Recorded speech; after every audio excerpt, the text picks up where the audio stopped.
Good evening, everybody. Please sit comfortably. If you want to sit in your normal meditation posture, that's fine, or in any way that you feel comfortable so you can listen. Very nice to be back here. Come to visit Venerable Dhammaratana as well, and all of you. And I haven't been here for 17 years, so it's nice to see that the Buddhist library is still doing well, and they have many activities here, and they have the Dhamma study courses, the library, and then the meditation classes. This evening I'm being invited by Kunvira and the Buddha Dhamma Foundation to give you some teaching. Passing through on my way to Thailand, where I used to be a monk for many years until I was invited to go and live near Melbourne, Australia. And the reason I went to become a monk in Thailand is because I used to be part of a Buddhist meditation group, maybe something similar to this, where I'd go once a week to meditate, listen very short teaching on the Buddha's teaching, and then meditate. And did that for a while I was at university, until I reached the point where the meditation teacher suggested I travel to Thailand and find, you might say, a meditation master. So the meditation teacher, my first one, was very humble. He didn't consider himself a master. He said, you should go to Thailand and find a master. And so I was very lucky, because I had actually encountered Luang Por Chah, Ajahn Chah, who became my teacher. I'd encountered him earlier when I was a teenager on TV, seeing something that you can still see on YouTube called The Mindful Way. Which is a documentary the BBC made about Luang Por Chah's teachings and his monastery in northeast Thailand.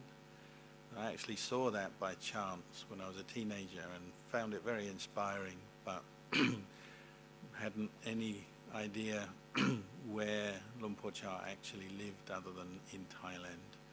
So I just put it into the back of my memory.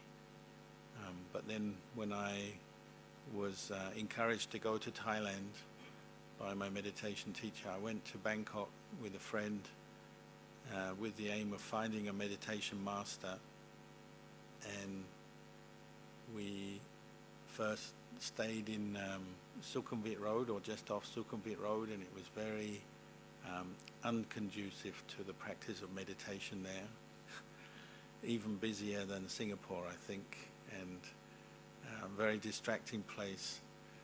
But strangely enough, walking along a road which is infamous for things nothing to do with Buddhism, we saw a little poster on stuck onto a lamppost which said meditation classes in English every night at one of the big old temples in Bangkok called Wat Bawon.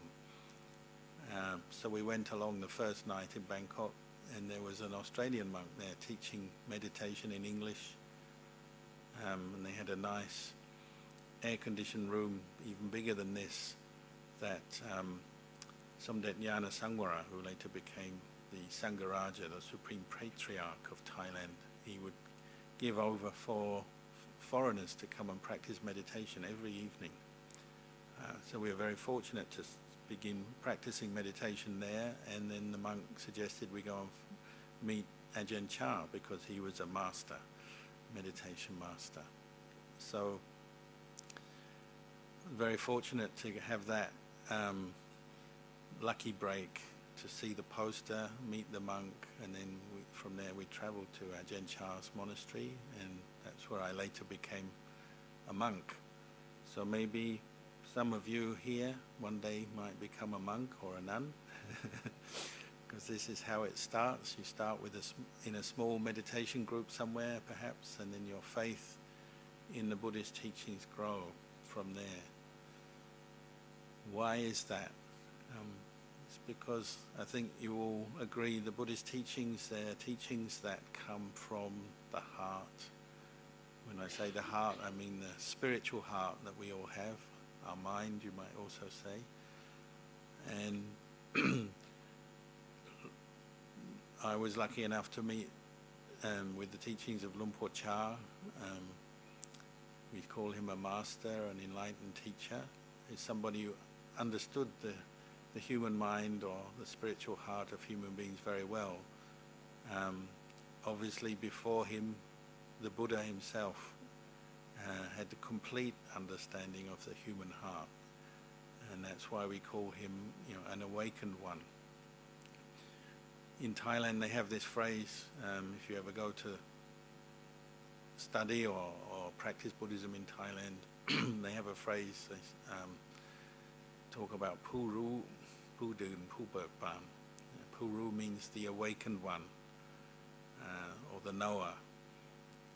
Pudun also means the state of awakening. Pubert Ban means one who is happy, joyous. And this is probably the message that the Buddha gave to the world, is that we all would like to be happy, peaceful in our life. But to do that, we have to wake up. We have to wake up to the truth. And the way we wake up is partially through listening and learning the Dhamma and the teachings. We get some intellectual knowledge and understanding of how to practice and live as human beings may be from the teachings in that way.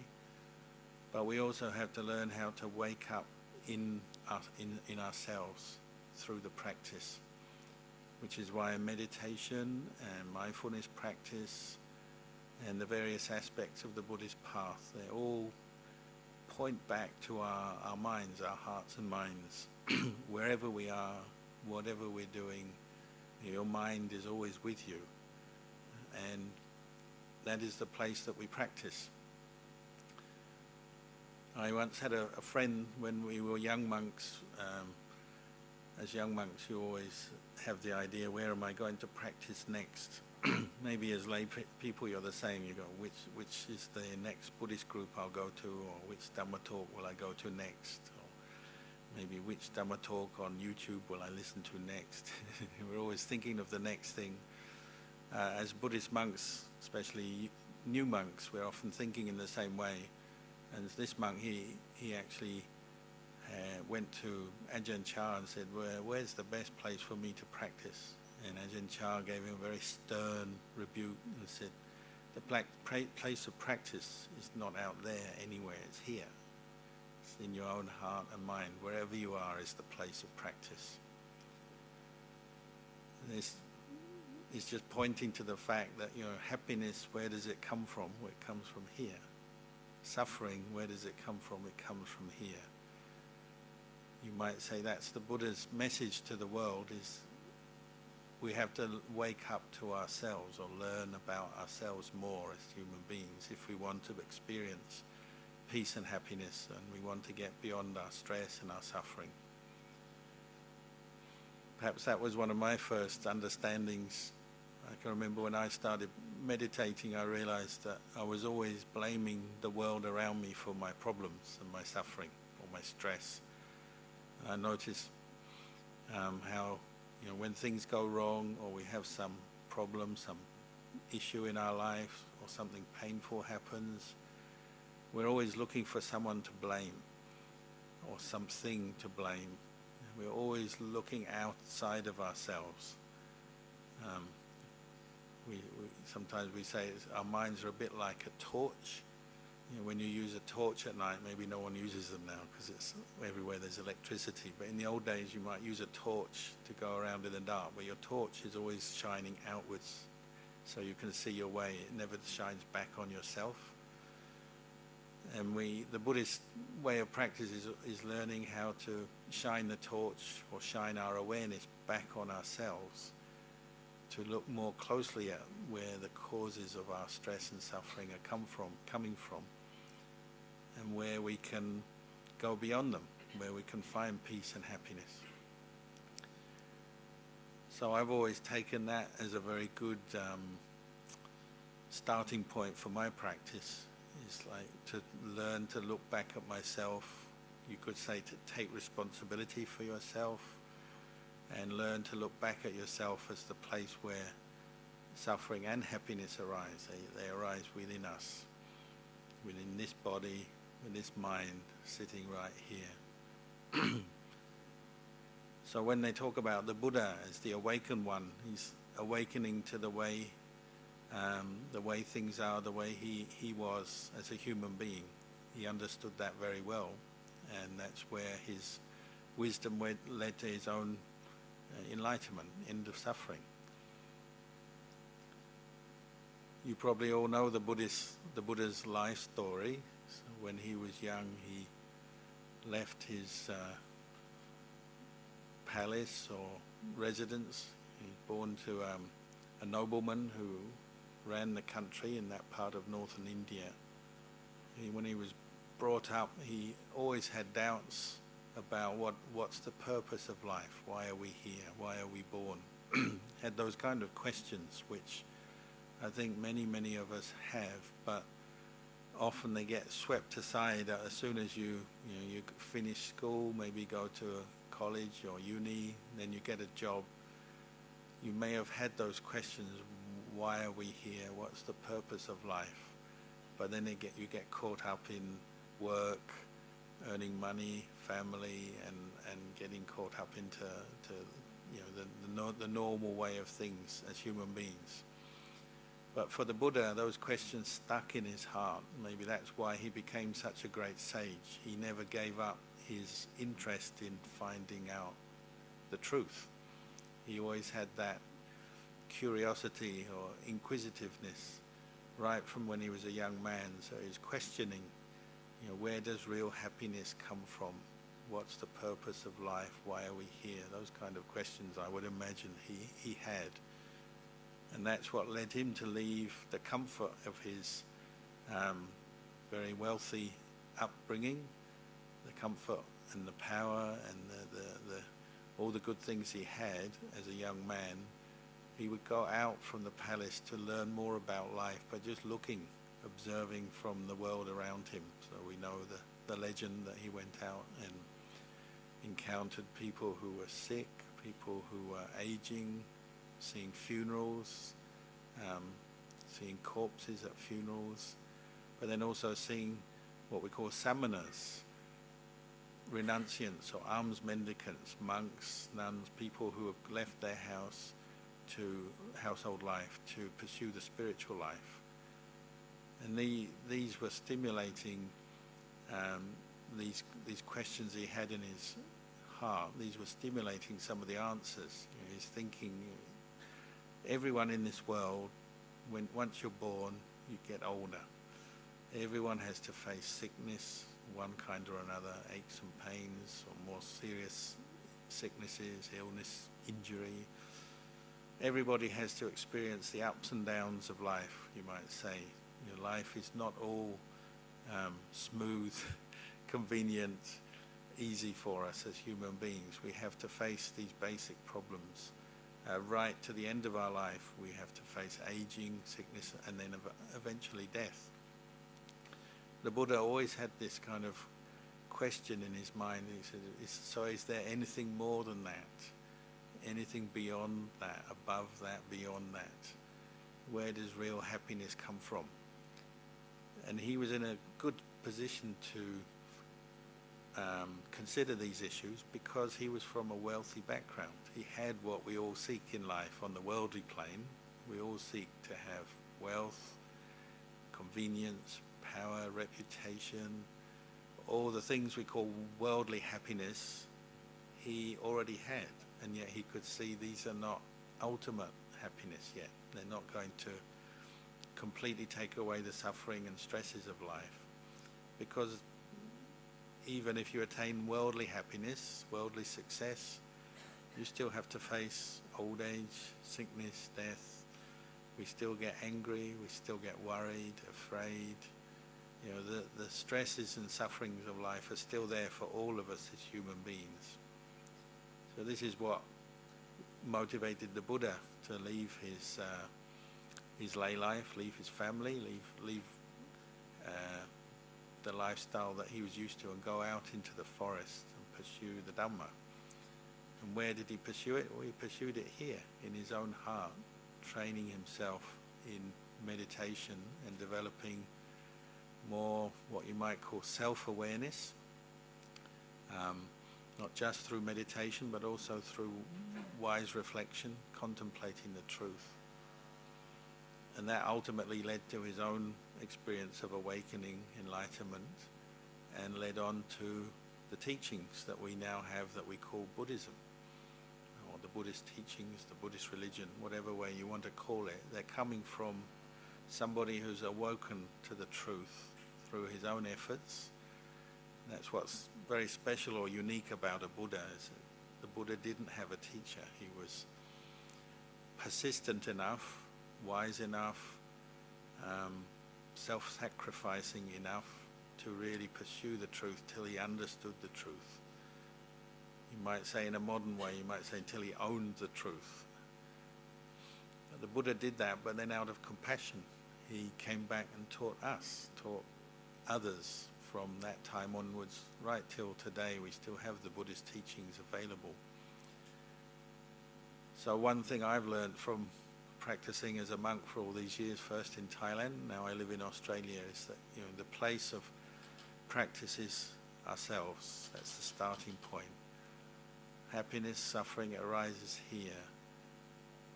So one way, probably you get asked these questions as well. You live in Singapore, sometimes people say, oh, you're Buddhist, what do you believe in, or what do you do as a Buddhist?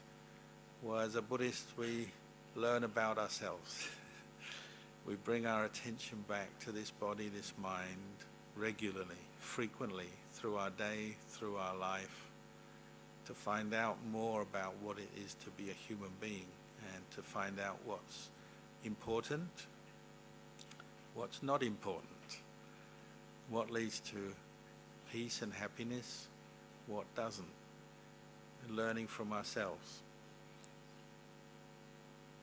Obviously in this world there's much knowledge we can gain, and we spend an awful lot of time seeking knowledge through our own education, in the education system, but then through skills and knowledge we learn to do with our work, our career, knowledge to do with family life, hobbies, all kinds of pursuits. We seek knowledge all the time in the world, but it tends to be more of this superficial knowledge.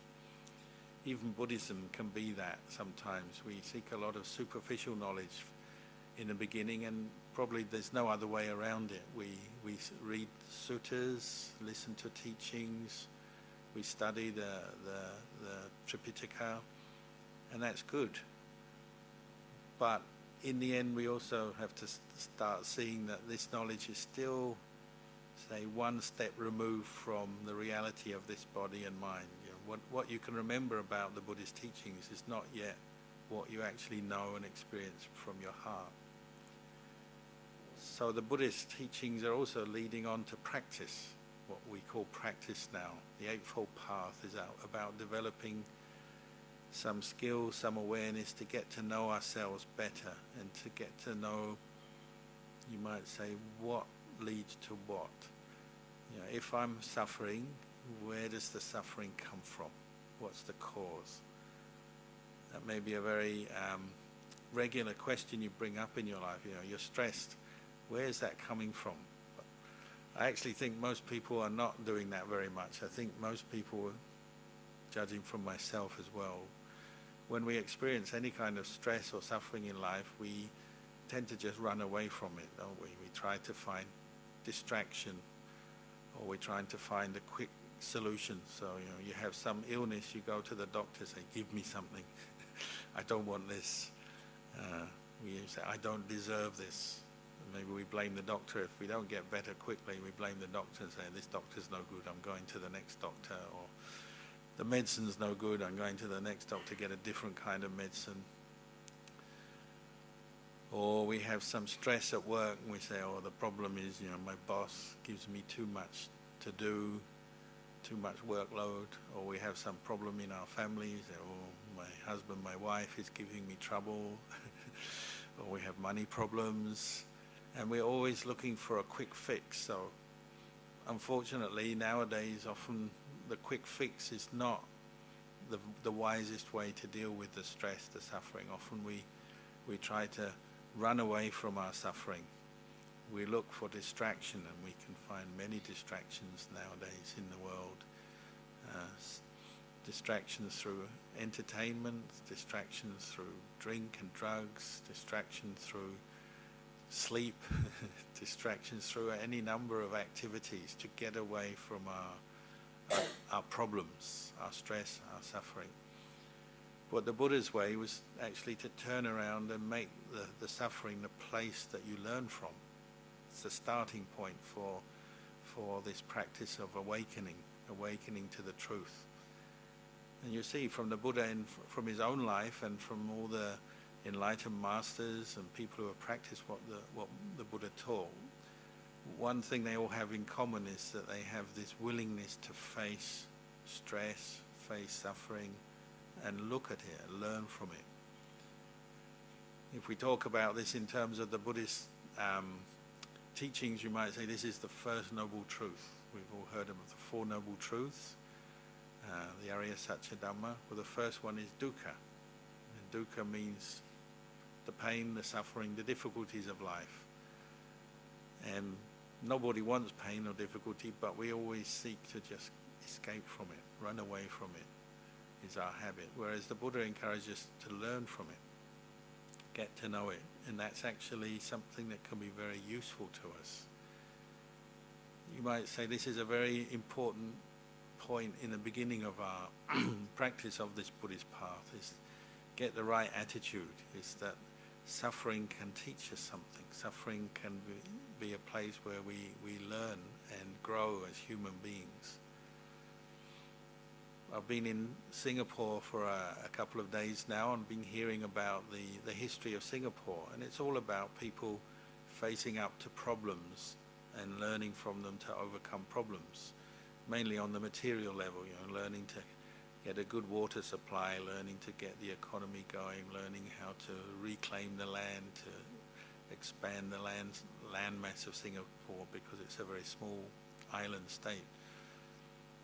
Humans are constantly using problems and difficulties that come up to grow, to learn and find solutions. But it tends to be more on the outside. We're very good at solving problems to do with the traffic or the way to buy and sell and trade things in this world. But when it comes to our own internal suffering, our feelings of stress, the fears, the worries and things we have, we don't tend to do it so well. We tend to escape from that suffering rather than turn around and look at it. So you might say the beginning of Buddhist practice is when you have enough insight or understanding and then enough effort, and you're bold enough, brave enough to actually turn around and start looking inside to see where your suffering comes from and then where you can solve it. Because it doesn't just stop there. Like a lot of people complain, they come and they say, oh, Buddhism just talks about suffering, very depressing kind of teaching. I want something that will make me feel better. Well, of course, the Buddha didn't just talk about suffering alone. He just said, begin with understanding suffering, but then you move on to, looking at what the cause of suffering is, and then also finding the remedy, the solution to suffering. He taught the whole process, not just suffering alone. He also taught the end of suffering. But in order to end our suffering, we've got to understand what the problem is.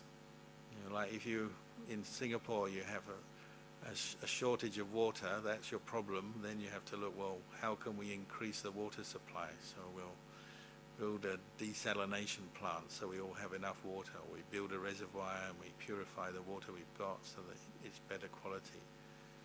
It's the same with our own hearts and minds. you start with the understanding, oh, sometimes I get stressed, I get angry, I get worried, I get sad. Where's this coming from?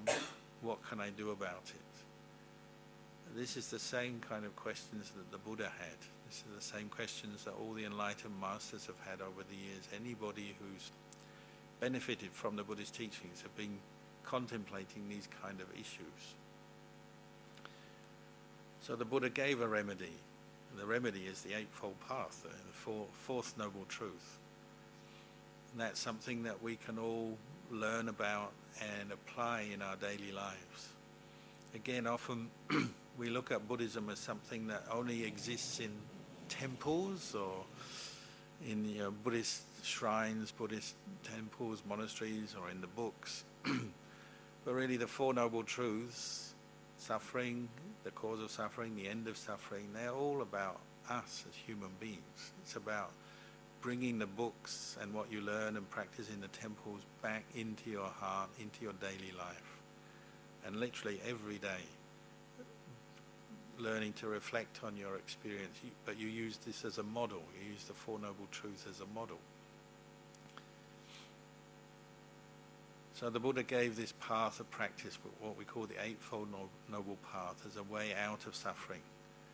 And it applies to every one of us, man, woman, Singaporean, Australian, wherever you're from, wherever you are in this world, you can make use of these teachings. But it's about learning to turn your attention back in on yourself as much as remembering the teachings or discussing them. We also have to learn to become more aware of ourselves. So that's where the practice of meditation, mindfulness comes in, learning to reflect, become more aware of ourselves in different situations.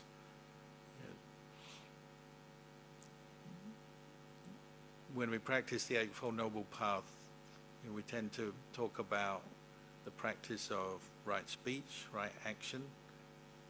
As we become more aware of ourselves, we become more aware of how important are our relations with the world, with the people around us and the world around us are. And that's often the very first cause of suffering in life. How do I speak? How do I act? So anyone who practices mindfulness, maybe learns some meditation, the first thing you learn usually is not about very refined states of concentration, jhanas, and the things that we read about. Usually you're just becoming more aware of the things you say in daily life, the things you do, and then the results that are coming back to you. I think that was probably what I learned first from meditation, is because as soon as you start to practice meditation, what happens is you start to remember the things you've said and done. Often, you say today, this evening, if you practice meditation, what will be popping up into your mind is things you said and did earlier today. Things other people said to you, what you said to them, decisions you made, different activities you were involved with, the stresses, the successes, the happinesses of things that you've been through in this very day will be popping up into your mind, won't they, as memories. And maybe your first sort of goal in meditation is just to understand yourself better and see how what you're doing and saying every day is affecting your mind. Because your mind remembers, doesn't it? It leaves an impression on your mind. And this is the teaching of karma, understanding that karma is at work all the time, cause and effect, cause and result. It's something that's very, very powerful in the world. Again, in our lives as human beings, we tend to focus on the material things all the time. We like to build big buildings, strong buildings, make vehicles, airplanes or ships or cars that go fast and can be controlled by us, technology that's very efficient and so on. But one thing we often overlook is the power of karma. Just the simple process of cause and result is something that the Buddha noticed through his own process of awakening, and he came to realize that karma is actually underlying everything we do the experiences we have, and it's a law of nature, just in the same way as, any other law of nature to do with physics and science and medicine and so on. Karma is at work all the time, and it's something you can't avoid, you can't get away from. It's happening all the time. We just, obviously most of the time, we're not realizing the karma we're making. But as we start to practice meditation, become more aware, then we do get to know the karma that we make. And where do we know it? It was in our own heart. So as you practice meditation, you notice what you've said and done, how it's affected you.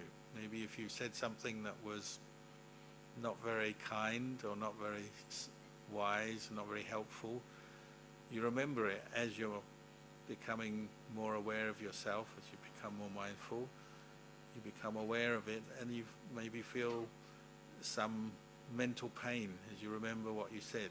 Sometimes we even mentally go, ouch, as we remember something we said to somebody else during the course of our day, especially in a moment of stress or tension. We say something that later we regret it. That may be the first insight you have in meditation. It's not an experience of a great blissful state of samadhi or peace, but it's just, oh, I said something and I shouldn't have said that, or that was the wrong thing to say. Or sometimes you say something that's good, useful, and you remember that and you feel joy. Oh, I'm so glad I was able to give some words of encouragement to that person, or say something that comforted that person. It can work both ways. Karma is good and bad. It can have a good effect on our mind, the things we say, the things we do, and it can have a very negative impact on our mind and make us feel very unhappy. This is probably the starting point of Buddhist meditation, is becoming more aware of the karma that we're making. Sometimes it is quite painful as you wake up to the truth, because a lot of what we're learning is after the event. We already said it, we already did it, we already thought it, and that's, we're too late. We can't change what we've said and done, or even what we thought. We can't change it. Now we're becoming aware of what's happened, what's passed by. So one of the biggest obstacles people find to the Buddhist path of awakening is that they look at themselves, become more aware, and they don't like what they see at first. And they say, oh, I've got too many attachments and too many bad habits. I'm not a good meditator. I'm not a good Buddhist. So again, they want to run away. They've seen the suffering, but then they want to run away. So some people are like this. They start to meditate and they don't feel very good about themselves. They say, I can't do this. Stop. It's a bit like, when you're going out to some special event and you want to look really good, and you look in the mirror but you look lousy. You say, oh, I don't want to see it anymore. Take the mirror away. This is the mirror of the mind. As you become more aware, often the first things you see are not the nicest things. You're not so happy with what you see. But this is the suffering that we're starting to learn from, where the Buddha said we can learn is actually look at some of the things. Some of them are better and more pleasant. Some parts of our mind are not so pleasant. The only way we can improve as human beings is to become more honest and more clear with ourselves, to look more clearly. So the Buddha said it's a bit like learning to develop a looking glass or a reflection on our own mind. As we become more aware of ourselves, we become more mindful, and then we start to reflect on ourselves. It's like holding up a mirror to your mind. And you have to be able to accept, there'll be some good things you see and some not good things you see. Just as when you look in the mirror, physically, the physical mirror, the ordinary looking glass mirror, you see your face, you'll see all the blemishes. You maybe quite like your face, or maybe you don't like your face, but it will expose everything. And you have to look, and you have to be honest and accept, oh, that's what it looks like. The mind is exactly the same. As you start to turn your attention inwards, you see the good bits and the not good bits. So there's one quality that the Buddha said we have to also have right from the beginning of our practice, and that's the quality of kindness, goodwill, compassion for ourselves as human beings, not just for other people. That's often what we think more about when we practice Buddhism, but for ourselves. And the practice of the Eightfold Path, and particularly developing mindfulness, awareness, and then wisely reflecting on our experience, we say is a practice of kindness for ourselves as one human being. And if you're very kind to someone, that means you accept them for what they are. You accept the good bits, the bad bits. Just like, it's easy if it's somebody else, like someone in your family, like a family member, you tend to forgive them easily because they're your brother, your child, your parent. You tend to accept them. But when we practice meditation, often we need that same quality with ourselves, and often we don't have it yet.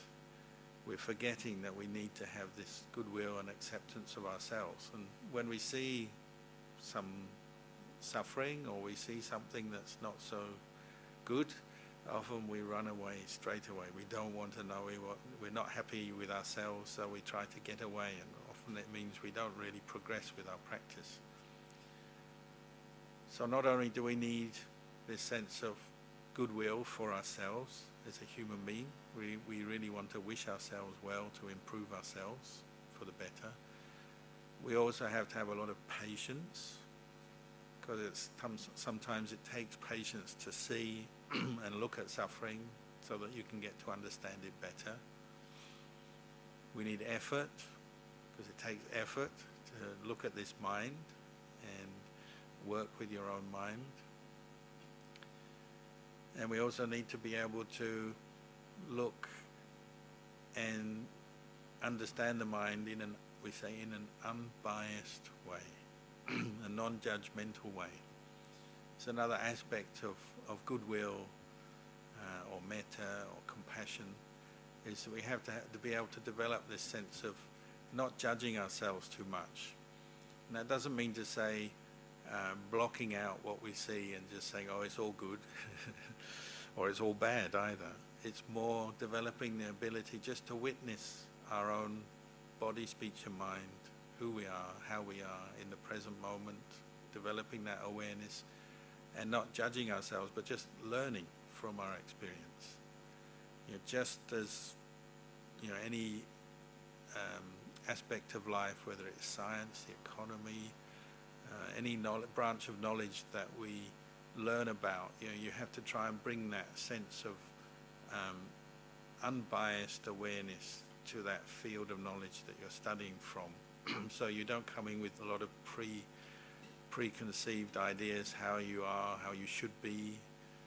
You're really just looking at what's there, trying to develop a more detached awareness, you might say, is the goal of Buddhist meditation. This comes through the practice of mindfulness, learning to bring the mind to pay attention to the present moment and just witness what's there rather than judging it all the time. It's good, I like that. It's bad, I don't like that. And to be able to do that with ourselves.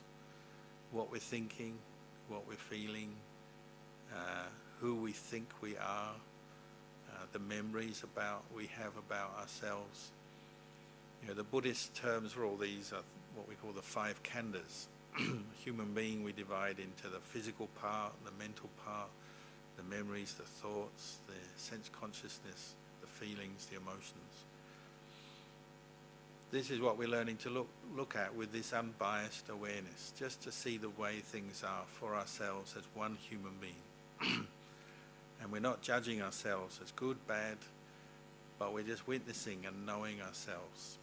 So if there is something that's not so good and you've noticed, I'm getting angry a lot recently, or I'm very stressed about something, or I'm worried about something, you're just noticing that, it's like this at the moment, so that you can learn from what's going on rather than just reacting to it with a new judgment of yourself. I'm such a bad person, such a lousy person in one way or another. Or the other extreme, it could be things are going very well. I'm such a happy person, I'm such a good person. That also happens. But rather than just jumping to conclusions about who you think you are and how you should be, just observing what's there. And this comes through the practice of mindful awareness, just learning to turn attention back regularly, frequently, through your day, through your life, and observing what's there so that you can learn what leads to what. So if you are finding you are more stressed these days, more angry these days, well, the next step is, well, why? Where's it coming from? What's happening? And you'll notice that in our experience as human beings, we're getting, basically you can say, two kinds of experience. We get things that happen to us that are pleasant experiences, and then things that happen to us that are unpleasant, so pleasure and pain. And how do we experience pleasure and pain? Well, it's through our senses. So we see pleasant things we agree with, we like the look of, interesting to us. And then we see things that we don't like, things that bring us some feeling of pain. It may be just because it's a very confronting image. This morning we're walking on the road and there's a picture of a dog. It says, "Pick up your dog poo." So you walk down the street, you see dog poo. It's not a pleasant sight, not a pleasant smell. So that might be something you say is unpleasant.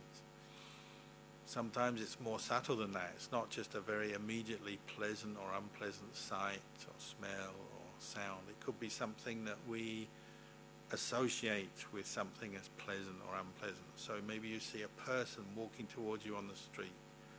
You see them at first, no reaction at all. You just feel normal. You just say, oh, another person. But then as they come closer to you, you start to recognize who it is. Then what you associate with that person will come up, won't it? It's like, oh, they're my best friend, so you feel happy. Oh, they're my worst enemy, so you feel angry. It's the same image coming towards you, but as it becomes clear to your mind and your memory pops up, and what you associate with that image pops up, is, oh, you get pleasure, or you get pain, you get happiness, or you get anger. These are just examples I'm giving, but that's happening all the time through our day. We're getting pleasant impressions and experiences coming our way. We get unpleasant impressions and experiences coming our way. This is karma.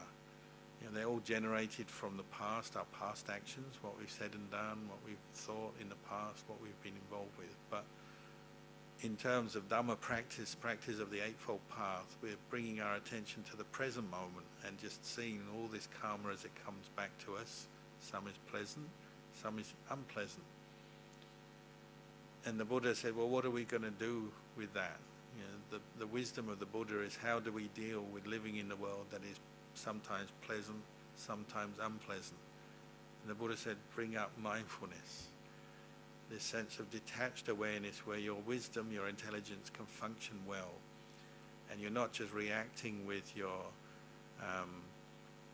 clinging, your attachments, your likes, your dislikes, but you're able to know the experience as pleasant or know the experience as unpleasant and know it as just that much. Whether it's an external experience, what people say and do around you, the ups and downs of life on the outside, or it could just be what's coming up in your mind. You might be sitting here and nothing pleasant or unpleasant is happening around you so much. It's more just what you're thinking or what you're remembering yourself. But getting to be to the point where you can be mindful enough, aware enough, or awake enough just to know, oh, it's just another pleasant thought arising and passing away. Or it's another unpleasant thought arising, passing away. It's a pleasant memory arising, passing away. It's an unpleasant memory arising, passing away.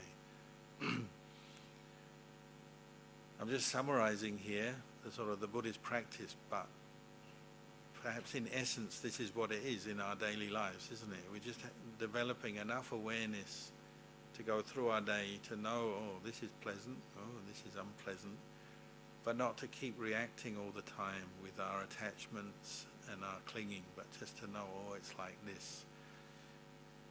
This is what we call the worldly dhammas. I think somebody said the title of this talk tonight was about unshakable peace and happiness. Well, one way the Buddha talked about that is, he said, as human beings, we're constantly being affected by our experience, the pleasant, the unpleasant. And he talked about the worldly winds. He said we're like little leaves on a tree, any of these trees around here. The wind comes from one direction, it blows it. The wind comes from another direction, it blows it. The Buddha said our minds are like that, constantly being blown around by the worldly winds. What are the worldly winds? Well, there's gain and loss. So that might be, you get your paycheck, then you spend it. You buy something and then you get in debt. You have to pay off your debt, and then you're in debt again. Gain and loss. You get a present, and you give something away. Praise and blame. One day they say nice things to you, the next day they criticize you. Could be in your family, at work, wherever. On Facebook, they like you, they remove their like. That's the worldly wind, isn't it? Praise and blame, gain and loss. Status, loss of status. So you could be married and then you're single, then you're married again, single again. It could be status to do with your job, to do with some aspect of society, whatever. Status, loss of status. The last one, pleasure and pain. Could be just, you're sitting on the ground, you feel comfortable, then after a while you get pain in your leg. Good health, bad health, feels too hot, too cold.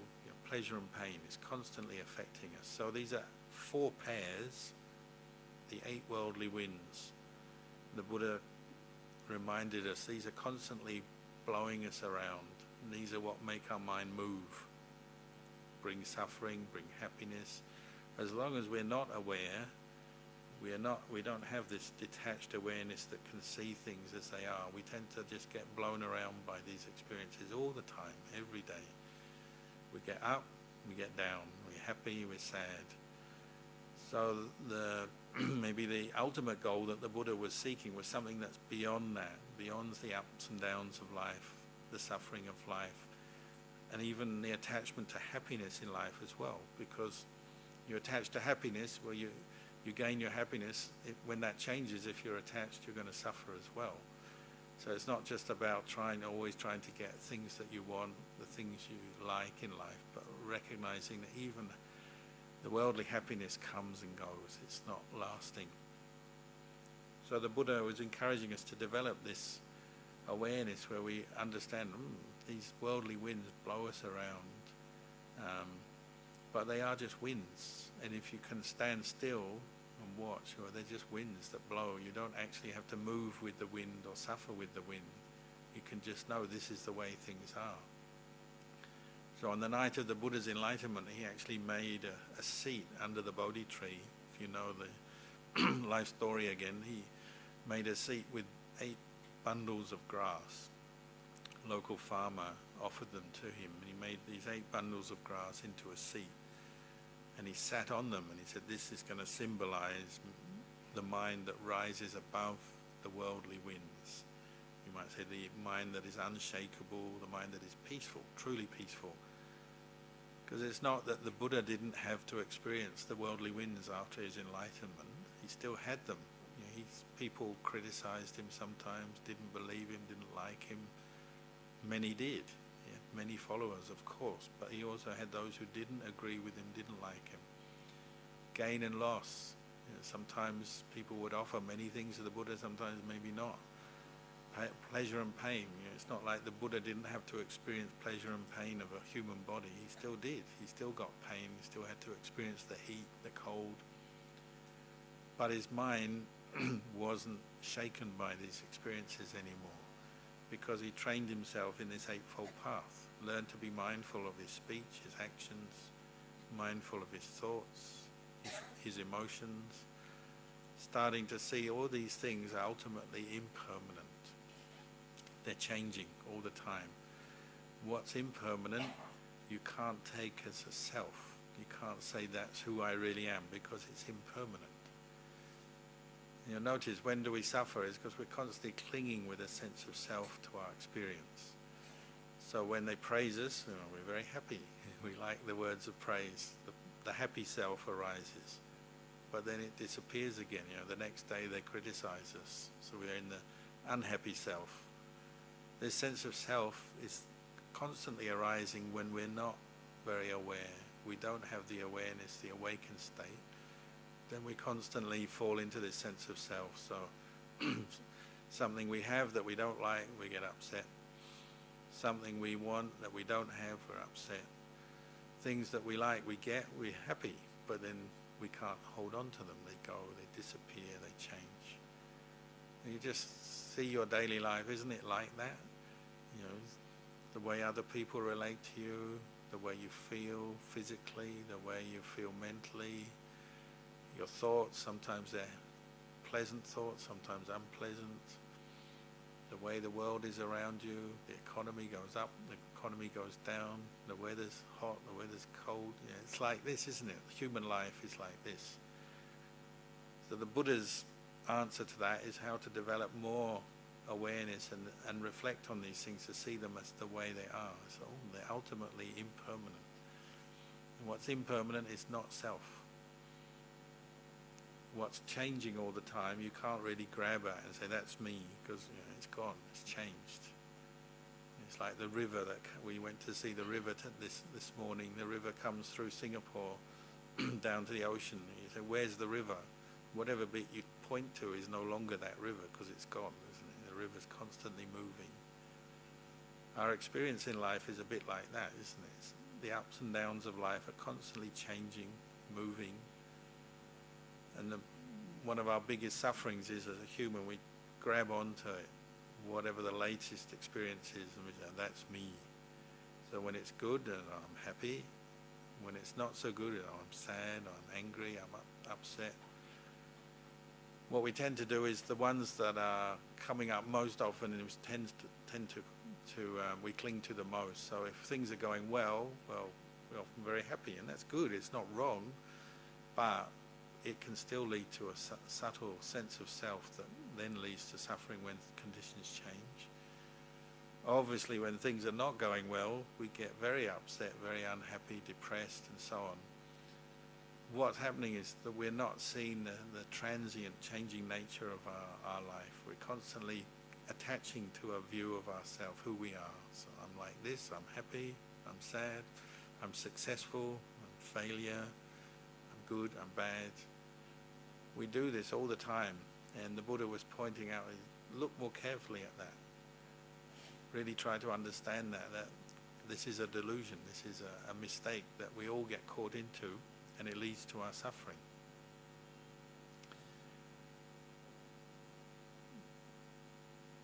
So I've talked quite a lot for now. Maybe for the last part of this evening I'll open up for some questions. If you have any doubts or need clarity on what I was talking about, feel free. So okay.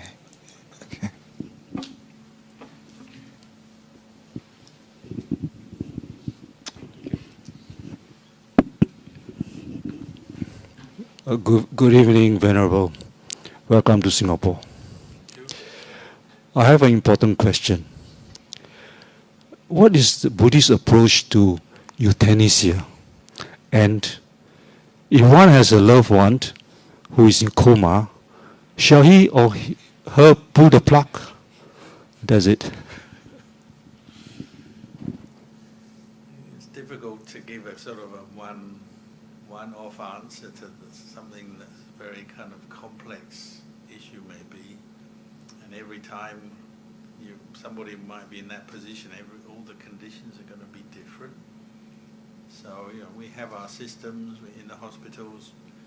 The doctors tend to get the relatives around to discuss the case, the person. Hopefully more and more nowadays we're getting to know what the individual patient wants before they get to the point where they're in a coma. So nowadays we're encouraging people to make living wills and talk to their relatives, let people know what they would like. And that's no guarantee, but it's a start. And then you have to listen to the doctors, and then you try and find what the best thing to do, the compassionate thing to do is in each situation. So I think it's quite difficult to generalize. All I could say from my personal experience practicing is that what we call the kilesa, greed, anger, delusion, come into our behavior all the time as long as we're not enlightened. They're like little sneaky things that sneak into our behavior. And it's very difficult for us to separate them out when we make decisions. So something very important like euthanasia or ending someone's life, you have to be very careful what decisions you make around that, because it's so easy for our greed or our anger or our delusion to slip into the decision making. And you see it, economic issues, you can't help but notice it, in a hospital. Often they want to get the patient out so they can get the next patient in. Maybe it comes down to simple economics, or the family are tired and worn out looking after someone. Maybe it's easier just for them to be gone. Obviously there's many other good qualities we have. We have compassion, we have care, we don't want somebody to suffer as well. Of course they're there as well, but the kilesas often sneak into our decision making, so you have to be very careful with that. So I don't think there's a simple answer to this. If somebody's facing in a situation like that, they're in a coma, well, it's for the doctors and the relatives to consider what the best solution is. Monks are often very practical. Monks I've lived with and known, they get to the end of their life, or they're contemplating the end of their life, they just say, just go to this point with the treatment. After that, never mind. They accept, I'm reaching the end of my life, I've got an illness, it's good enough, I've practiced enough for now, I'll just accept this is the end of my life. No need to go to extremes in treatment. So they often, reach a point where they stop any treatment or stop taking any further treatment. And you don't call that euthanasia, you just say it's accepting the inevitable, that they're going to die, and they accept that. And they have a very kind of down-to-earth approach. And I think we can learn a lot from the way monks live. It's that, when we get to the end of our life, sometimes we have to accept it's the end of our life. But rather than get to the point where we have to make decisions about ending the life, which always brings up trouble for other people, maybe before we can get to that point, we maybe make decisions on what kind of treatment, how much treatment we're going to take, and it can avoid a lot of these problems. Thank you. Evening, Venerable. As a modern world now, because this technology is bringing the world closer and closer, then we have the problem of the media.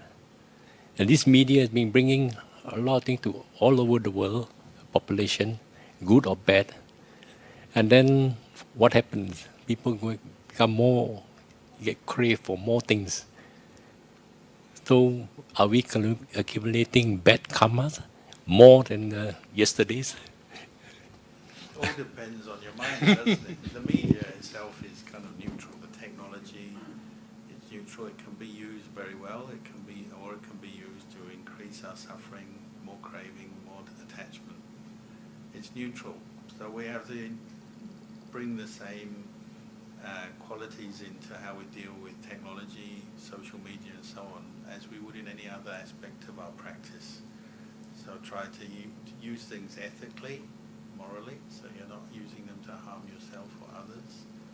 Use them for gaining knowledge that can help people, help society. Use the Dhamma. Obviously, commerce and business doesn't use the Dhamma often. You're just purely thinking about what makes money. So, of course, the media and technology can be misused, can be used for weapons, can be used to harm people, influence the world in very negative ways. Of course it can. But, that's for other people. If that's what they're doing, they have to accept responsibility for what they're doing. But we, if we're lucky enough to have come in contact with the Buddhist teachings, we can use some good qualities, use morality, use wisdom, use mindfulness. And, you can use a computer to read the Dhamma, listen to the Dhamma. You have to be discerning. Think about how you use technology, why you use it, how much you use it. Don't let it become something that you're enslaved to, but use it as a tool, like any other tool. You use it for your own benefit and the benefit of others. And we have to constantly review that. There's no one, you make your decision today and that's it for the rest of your life. You constantly review how you're interacting with the world, how it's influencing your mind.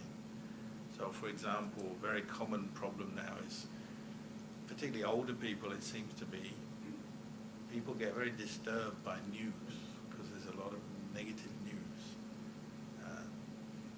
And that's because news channels, news outlets, they know that bad news sells better. And you talk to them, I've talked to journalists, and they say that's their instruction, is to find the bad news. It's unfortunate, but it sells well. So the purpose is not in line with Dhamma then, it's just to make money. So you turn the news on, or you read the news, you're going to see a lot of the more negative things about our society and about life. And it's not that it's not true, it's just it's biased, because you'll see 10 negative news articles and maybe one slightly good one, but very rarely do you see good news, because it doesn't sell.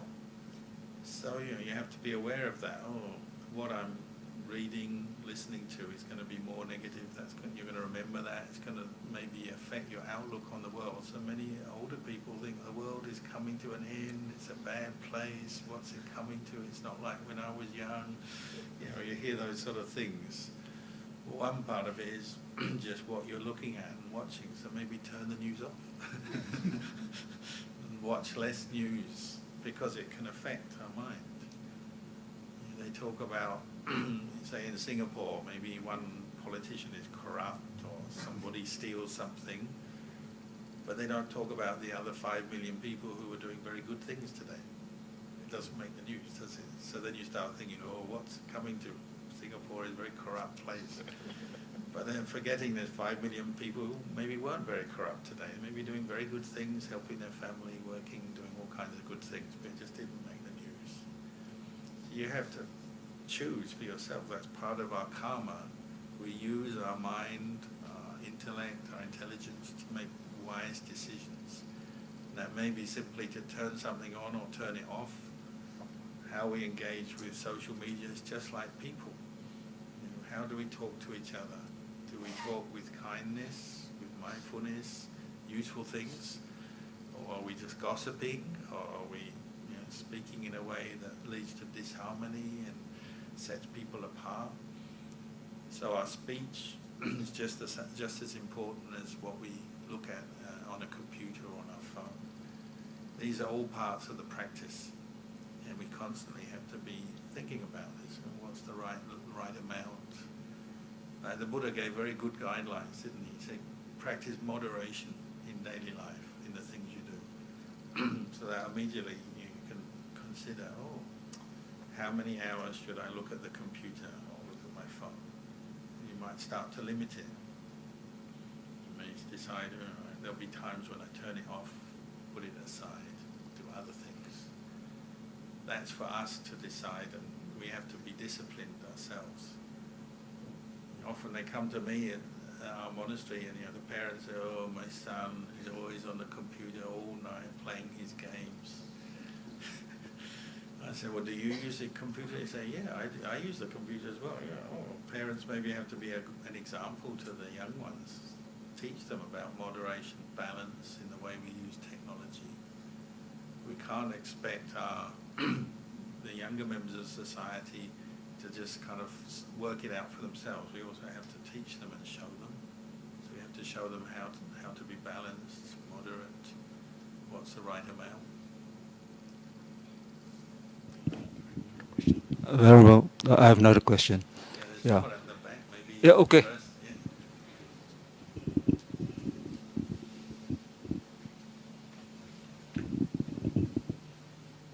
yeah. Yeah, Venerable Ajahn, yeah, simpler question for you. When you recount your journey to monkhood, going to Thailand, then you use a lot of the phrase that you're lucky you're able to see a poster on the lamppost. You're lucky you're able to meet with Ajahn Chah, and so the luck and luck and luck. But could this be synchronistic event because of your good intentions to be a monk? Is it possible that these are synchronistic events? And as a follow-up of that, when you are moving towards arahanthood, you get more of this synchronistic event happening to you. So can you elaborate a bit on this? We tend to say it's good karma, isn't it? Good causes from the past will lead to good results, both in this life and maybe in future lives, or from past lives into this life. It's also maybe just where your mind is at. So if you're looking for a teacher, well, you start noticing the way to find a teacher. If you're just looking for something more worldly, well, you'll find that. It depends what you're looking for. The joke was, I was in the red light district of Bangkok, but I wasn't interested in what they had on offer. I was looking for an enlightened master. I was looking in the wrong place, but still I found something on a lamppost, so it was just lucky.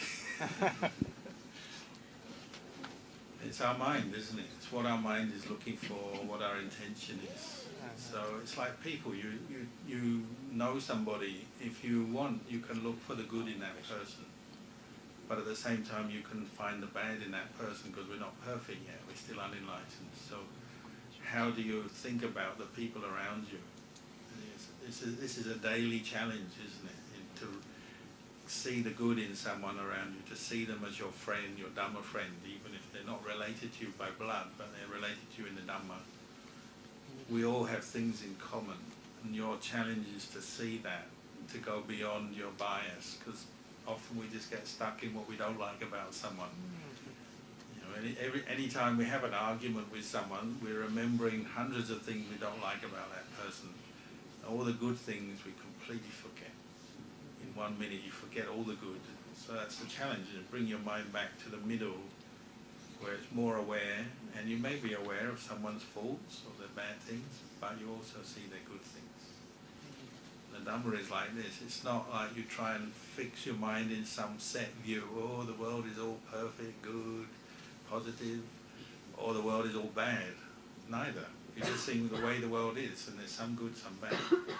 When you're like that, then you're in the best position to see the true nature of things. So is it true that when you move towards arahanthood, more good things seem to happen to you than bad things?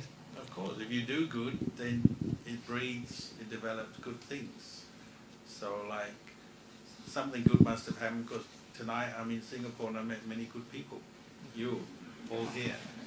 That's good causes and conditions, isn't it? They come together. The more you do, the more you incline to the Dhamma. It brings you to meet fellow Dhamma practitioners. The more you respect the teachings, the more you'll have opportunities to hear the teaching and practice the teaching, both on the outside and then on the inside. The more you think of Buddha, Dhamma, Sangha, the more you respect that in your heart, the more your heart will incline to that. Thank you.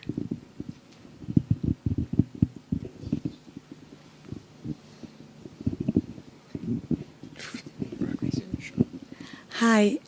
How Buddhists would deal with activism? Because from what I hear, sometimes you might end up in a position that you don't take action, that you don't pick a side because you understand both sides and you just observe. But how would you like in this world where there's so many bad things happening, some people need to position themselves to try and create a bigger movement for the good things to happen, and then they need to voice make a stand. So how do you do that in a kind of Buddhist way of like fighting for your rights? Well, you just try to do things that don't create more suffering for yourself and others. That might be a guideline. So you can still voice an opinion on something. If people are fighting, you can say, please don't fight, don't kill each other. It's not helping. Whether they listen or not, that's a different matter. But you can still have a voice. But you don't want to go so far with your activism, say that you're starting to create suffering, you're hurting people, you're causing division with people. So there's a balance there. Each individual maybe approaches it differently. Say as a monk, we have all kinds of rules, what we can and can't do. It's very refined discipline. So usually monks don't go protesting on the street or that kind of thing. We use very peaceful methods that encourage people to understand each other and so on, and solve the problems in peaceful ways. But it doesn't mean to say we don't do anything. You might encourage dialogue, encourage people to solve their problems in different ways, encourage people to use their skills. We do, but you're always thinking about the long-term results as well. You don't want to cause more suffering, more misunderstanding. So you just use your intelligence, use your skills to try and solve the problem. If it involves other people, you get to people to talk to each other or whatever, but not to create extra suffering in that situation. And sometimes doing what you say, doing nothing, sometimes that's doing something. Consciously doing nothing often takes a lot of effort. It depends on the situation. Being patient with people who are difficult, say. You might say, oh, you're not doing anything, but maybe you're consciously being patient. On the outside, nobody can really tell what you're doing, but they can just see you're not being very physically or verbally active maybe, but maybe mentally you're being very strong in that situation. Maybe someone abuses you, but you don't give in to your anger, so you don't argue back. Or they might say, oh, you're being weak, you're not standing up to yourself for yourself. But maybe you are, just in a very peaceful way. You're being very patient, non-violent, non-abusive in that situation. It's hard to generalize, but being still or quiet isn't always a sign of being weak or inactive. Sometimes it's just a way of dealing with the situation. Gandhi did very well with non-violence. Okay, we've got time for last 1 to 2 more questions. Any more?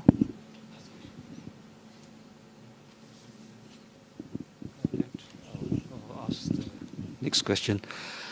Venerable, recently Stephen Hawking, he passed away. And he wrote something like, there's a parallel universe. That I heard from one of the teachers saying that Buddha also spoke about parallel universe. About what? Parallel universe. Oh, parallel universe. Yeah. So I wonder whether you read anything about such thing? Well, I have read. I'm not sure what the Buddha said, but certainly in the commentaries to what the Buddha said, they talk about parallel universe. There's the famous incident where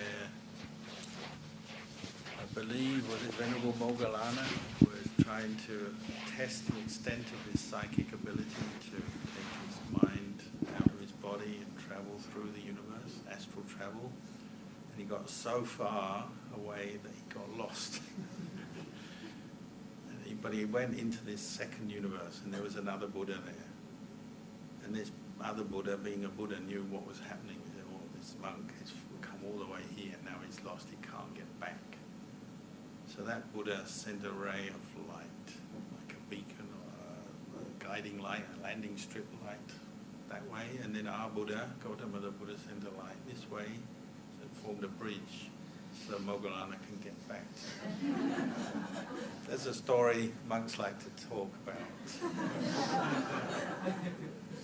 You can believe it, not believe it, but I think more important is if there is a parallel universe full of people, whether they look like us or they got big heads or whatever, they're still going to be subject to old age, sickness and death. They've still got to develop understanding of the Four Noble Truths to get out of their suffering. It's going to be exactly the same because the wisdom of the Buddha is it's immeasurable, and it applies to all of us, whether we're this universe, some other universe, it's the same.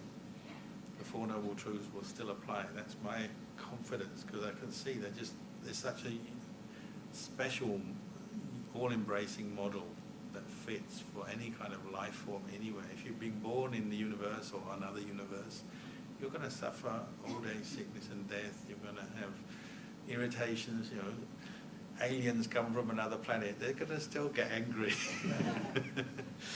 So we use the Four Noble Truths, and that's good enough. And if aliens do come from another planet, well, we'll give them the Four Noble Truths as a gift.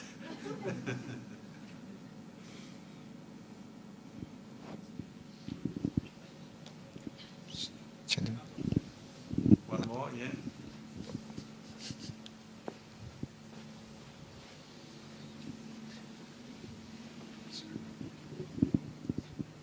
Yeah, thank you. I want to ask about the first precept of the first precept of the 5 precepts. It's about refrain from killing. I believe during the Buddha's time, when this precept came about, it refers to physical death. It means physical killing. But as we move to the nowadays, we got more than physical death. We have such thing as character assassination, financial death, political death, etc., etc., etc. So if we go into that kind of killing, is it as weighty as the physical death that we cause a person? I mean, non-physical death. What I mean is probably not, but it's still negative karma, isn't it? You harm somebody, whether it's their character or financially, then you're harming. Your intention is through either anger or jealousy or greed. It's negative karma that will bring you suffering, and obviously it's causing other people suffering. So it's not as weighty as actually killing somebody. If you ruin someone's business, it's not as weighty as actually physically killing them. Even monks get killed. We say when a monk disrobes, we say, oh, he died. Died from goodness. Doesn't mean to say that's the end of that person. It just means a monk is in a position to do a lot of good. So maybe somebody gives up the robes, they die from being in that position to do a lot of good. You can use this word death in different ways. You can die from your job, die from your marriage, die from goodness. You could die from Buddhism. Maybe you're still alive physically, but mentally you give up any interest or respect for Buddha Dhamma Sangha, and it happens. People lose their way, they get lost. It's very sad. Mentally we say it's like a death, because they've come away from the Buddhist teachings. Or Ajahn Chah used to say, you're unmindful for 5 minutes. It's like you die for 5 minutes. Because you think, when you lose your mindfulness, your mind is off drifting, thinking about something according to your greed or attachments. It's like you're dead at that time, and that's where we make karma. How can people kill each other? Because they've lost their awareness to the point they can actually kill each other or commit horrible acts. But even that's the extreme. But in an ordinary day, how many times do we lose our mindfulness? Just as we're sitting here listening to this talk, your mind drifts away thinking about work or home, what you're going to do later today or something. Your mind is dying from the Dhamma, from the present moment all the time. That's the kind of death that you might say is most important to look into, because that's where danger really lies.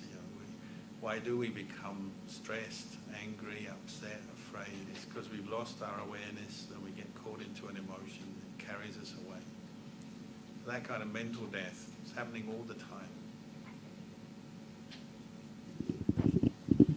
So I guess we got to thank Tanajan for tonight's talk, as well as answering all our questions. So shall we say sadhu 3 times? Sadhu, sadhu, sadhu.